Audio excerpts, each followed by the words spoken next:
It's that time of the year where Valentine's Day is loud. Neon pink reminder that you're either winning at the human experience or you're a spectator on the sidelines. But if you overlook the over-commercialized clutter that is going on, something deeper is happening. We live in an era where we have never talked about love more than we have now. We have dating apps that gamify it, songs that overly obsess about it, and when I say over, I'm like overly. I mean, I make songs that I'm the culprit as well. I make songs where I overly obsess about love and algorithms that feed us aesthetics of it, and we are literally quite addicted to the concept of love. But there's a glitch to the system, because while we are addicted to the high of being loved, we have never been more afraid of being known.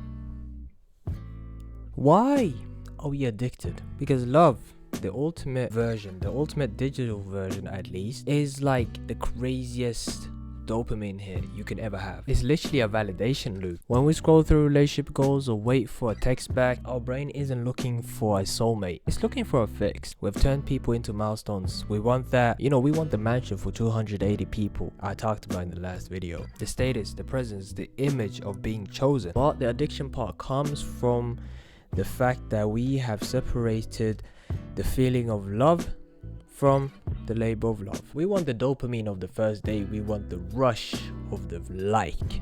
The peak of the mountain. The moment that fog clears and we're standing in front of a real person with moods and bad flaws and character that you're not really a fan of, we kind of panic. And this brings me back to the realization that I've been sitting with lately. In the current landscape, sincerity feels unsafe. Think about it, we live in a world of irony situationships and staying nonchalant. Hey, even I do. I'm a nonchalant dreadhead at most times, but today I'm not. We've been conditioned into believing that the person who cares the less or the least amount is the person that has the most amount of power. To be sincere and to tell someone that you're feeling a little bit lonely or you actually really care about someone kind of feels like, or just to be earnest about your own art, all of this feels like you're walking into a battlefield without an armor. That's why I say sincerity feels unsafe, because it's the only thing that can be actually rejected. You ask yourself, what the hell does that even mean? And I'm just saying that when you're ironic, people reject you for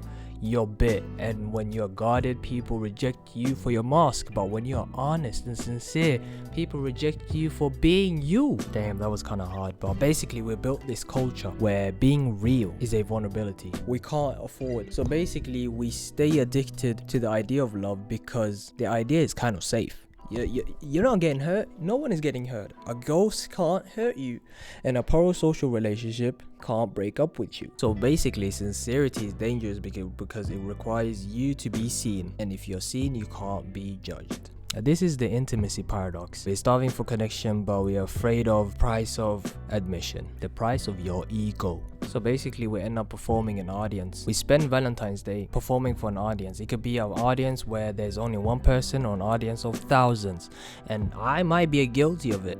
I just might be guilty of it as well. And we're performing love while running away from intimacy. And intimacy isn't the red roses or the pink ones or the red ones. Intimacy is the quiet, often boring, but sometimes ugly process of letting someone see your internal mansion and realizing that some of the rooms are a bit messy. And it's the opposite of an addiction, because an addiction is taking. Intimacy is about staying. So if you're feeling this weird weight this week, maybe ask yourself if you're chasing the high, or if you're brave enough to be sincere, because an addiction will always leave you empty, but the safety of the mask will leave you alone. So maybe it's time to make sincerity feel safe again. Make sincerity great again.